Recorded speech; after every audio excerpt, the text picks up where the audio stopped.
మేము పవర్లో రాకముందు ధరణిలో జరుగుతున్నటువంటి అన్యాయాన్ని తప్పనిసరిగా పేద ప్రజలకు అన్యాయం చేస్తూ ఈ ధరణి కేవలం ధనవంతులకే ఉపయోగపడే ఈ ధరణి అని 10 సార్లు రేవంత్ రెడ్డి గారు చెప్పారు, బట్టి చెప్పారు. కానీ వాళ్ళ నిన్ననే ముఖ్యమంత్రి గారు ధరణిపై అధ్యయన కమిటీ అని వేయడం జరిగింది. దానికి నేను ముఖ్యమంత్రి గారికి నా హృదయపూర్వక ధన్యవాదాలు చెబుతున్నా. ఎందుకంటే ఈ ధరణిలో క్లియర్ ప్రూఫ్ ఉన్నది. 1981లో ఇందిరాగాంధీ గారు 94 ఎకరాలు 10 మంది ఎస్సీలకు, అందులో మాదిగ కమ్యూనిటీ వాళ్లకు రాగి కృష్ణారెడ్డి అనే భూస్వామి దగ్గర 400-500 ఎకరాల భూమి ఉంటే అందులోకి వెళ్ళి 94 ఎకరాలు 10 మందికి ఇవ్వడం జరిగింది. కానీ ఇది చాలా క్లియర్ కేసు. ఇందులో కమిటీలో కోదన్ రెడ్డి, రేమండ్, పీటర్, సునీల్, అదేవిధంగా మధుకర్, నవీన్ మిట్టల్. గతంలో కూడా నేను శ్రీనివాసరెడ్డి గారి రెవెన్యూ మినిస్టర్ కూడా ఈ కాగితం ఇవ్వడం జరిగింది. నేను అక్కడికి బీఆర్ఎస్ ప్రభుత్వం ఉన్నప్పుడు 7-8 సార్లు పోయాను. ఆ గ్రామానికి పోయాను. అక్కడ ఉన్న జరిగిన అన్యాయాన్ని చూశాను. జాయింట్ కలెక్టర్ను 3 సార్లు కలిశాను. ఆ తర్వాత కలెక్టర్ ఆఫీసు ముందు కూడా ధర్నా చేశాం. అదేవిధంగా అక్కడ ఉన్నటువంటి ఆ కుటుంబ సభ్యులు ఎన్నోసార్లు ధర్నా చేస్తే వాళ్ళని తీసుకుపోయి పోలీస్ స్టేషన్లో పెట్టడం, ఆ తర్వాత వదిలేయడం జరిగింది. వాళ్ళు ఎన్నిసార్లు చెప్పినా వినేవాడే లేడు. నేను జాయింట్ కలెక్టర్ని అడిగిన, ఇది ఎక్కడ అన్యాయం అండి? 2001 దానికనే ఎస్సీల పేర్లు ఉంటాయి, కానీ అందులో ఇద్దరు ఎవరైతే భూమి ఇచ్చిన వాళ్ళు ఇద్దరు చనిపోతే దొంగ సంతకాలు చేసి కూడా 83-85లోనూ చనిపోతే 1997లో హైకోర్టుకు పోయి దొంగ సంతకాలు చేసి ఈ భూమి నాకే ఇచ్చేశారని తీసుకొని తన కోడళ్ల పేర్లు చేసుకోవడం, ఆ తర్వాత అక్కడ ఉన్నటువంటి ఆర్డీఓ, ఎంఆర్ఓ వాళ్ళ ఫేవర్లో చేస్తే 2001లో తెలిసింది పేద ప్రజలకు. వాళ్ళు కోర్టుల చుట్టూ ఇప్పటిదాకా తిరుగుతున్నారు. కోర్టులో ఆర్డర్ ఉన్నప్పటికీ కూడా మరి హెచ్ఎండిఏ వాళ్ళు ఏ విధంగా లేఅవుట్ కు పర్మిషన్ ఇచ్చిండ్రు అనేది పాయింట్. అందులో భాగంగానే హెచ్ఎండిఏ ఆఫీస్ కు నేను, కోదన్ రెడ్డి గారు కూడా పోయాం. అయ్యా కాగితాలు ఇవ్వండి, ఎందుకు ఇచ్చిండ్రు మీరు, ఏ పర్పస్ కి ఇచ్చిండ్రు, ఎందువల్ల ఇచ్చిండ్రు, కోర్టులో ఆర్డర్ ఉన్నా గానీ అన్నా మాకు ఆ కాగితాలు ఇవ్వలే. ఫైనల్ గా ఆ శ్రీనివాస్ ఆ కుటుంబ సభ్యుడు రైట్ టు ఇన్ఫర్మేషన్ పోతే వాళ్ళు కూడా కలెక్టర్, జాయింట్ కలెక్టర్, ఎంఆర్ఓ చేస్తే ఎంఆర్ఓ కూడా అతనికి ఆధిపత్యంలో లేకుండా ఆయన కూడా ఫేవర్ లో ఇచ్చారు. ఇది చాలా క్లియర్ కేసు అండి. ఇవాళ దానికి వాళ్ళు అడక తింటున్నారు ఒరిజినల్ ఫ్యామిలీస్. రాగి కృష్ణారెడ్డి ఎంత తెలివిగా అంటే కోడన్ల పేర్లు, తన 2 కొడుకులుంటే కోడన్ల పేరు చేశారు. కాబట్టి నేను శ్రీనివాసరెడ్డికి ఇచ్చిన ఈ 5గురు కూడా సీఎం కు రాసినటువంటి లెటరు వాళ్ళకు కూడా ఏదొస్తున్నా, రైట్ టు ఇన్ఫర్మేషన్ ఇచ్చినాక కూడా వాళ్ళు సరి అయిన రిపోర్ట్ ఇవ్వకుండా దానికి పర్మిషన్ ఇచ్చిన మొదలు హెచ్ఎండిఏ వాళ్ళు లేఅవుట్ ఆపడానికి ప్రయత్నం చేయాలి, లేకపోతే పేదోళ్లకు అన్యాయం జరుగుతుంది. అందుగురించే రాహుల్ గాంధీ గారు కూడా ఖమ్మం బహిరంగ సభలో చెప్పిండు చాలా క్లియర్ గా, ఇగో ఈ లెటర్ రేవంత్ రెడ్డికి ఇచ్చినటువంటి లెటరు ఈ 5గురికి పంపిస్తా, దీన్ని ఇమీడియట్ గా, ఇది ఫస్ట్ కేసు, ఇలాంటివి ఎన్నో ఉన్నాయి. ఈ ధరణి పేరు మీద ధనవంతులకు లాభం చేస్తున్న ఒరిజినల్ ఎవరైతే ఓనర్స్ కు నోట్లో మట్టి కొట్టారు కాబట్టి ధరణిని ఎత్తేయాలి. ఆ 10 మంది పేదలకు ఆ భూములు ఇచ్చిన రోజే వాళ్ళందరూ వస్తున్నారు. ఇప్పటికీ ఏది పాపం కీసరకెళ్ళి వస్తున్నారు, ఆ శ్రీనివాస్ అనేతను కూడా వస్తున్నాడు. ఏ విధంగా అన్యాయం చేసిండ్రు అనేది క్లియర్ గా కేసు ఇది.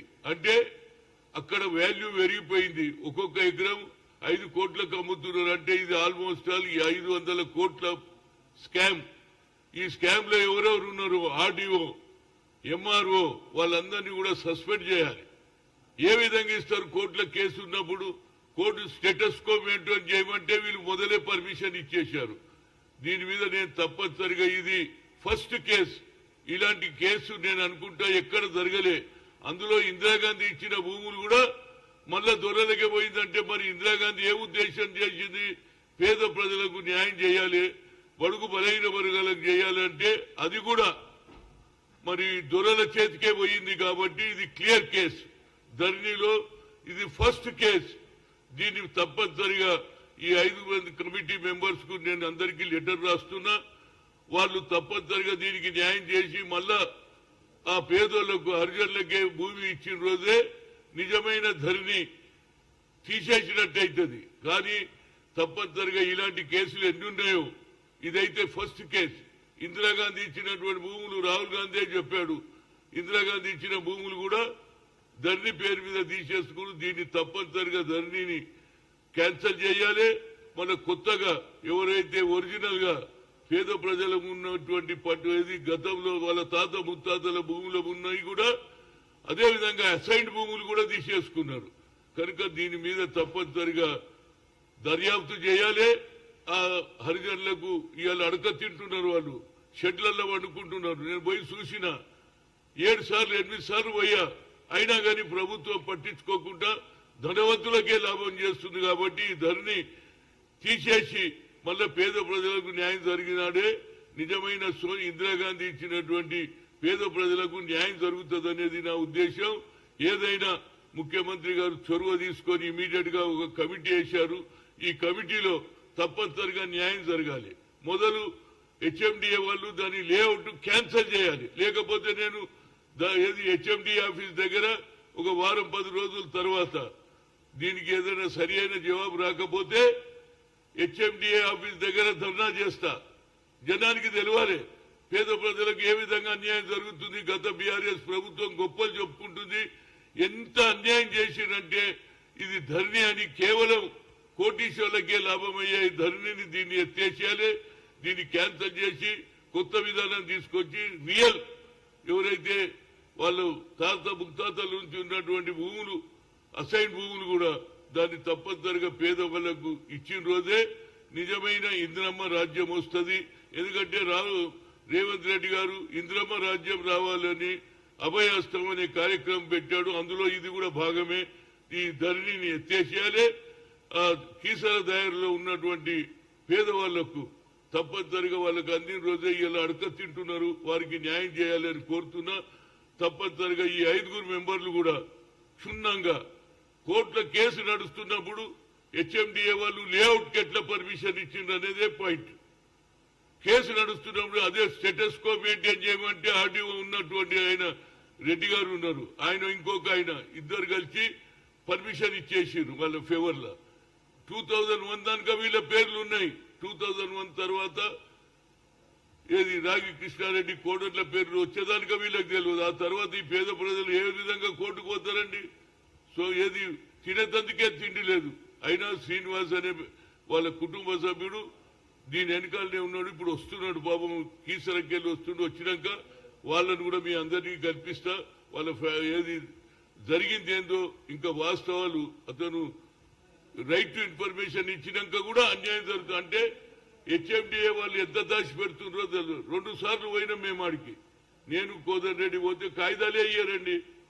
అంటే ఎంత అన్యాయం జరుగుతుందో. మరి బీఆర్ఎస్ చాలా బాగా చేసింది, పేదవాళ్ళ భూములు అంటుంది. అదేవిధంగా మహారాష్ట్రలో పోయి అబ్కి బార్ కిసాన్ కి సర్కార్ అంటున్నాడు. అదేవిధంగా కిసాన్ కి సర్కార్లోనే ఖమ్మంలో రైతులకు సంఖ్యలు వేసి జైలు వేశారు. అదేవిధంగా TR రోడ్లో కూడా మరి రైతులకు సంఖ్యలు వేశారు. ఇది రైతుల వ్యతిరేక ప్రభుత్వం, పేదవాని నోట్లే మట్టే ప్రభుత్వం బీఆర్ఎస్. దీన్ని చక్కదిద్దే బాధ్యత మా రేవంత్ రెడ్డి మీద ఉంది. రేవంత్ రెడ్డి గారు ఏదైనా ఈ కమిటీ వేసినందుకు నా హృదయపూర్వక ధన్యవాదాలు.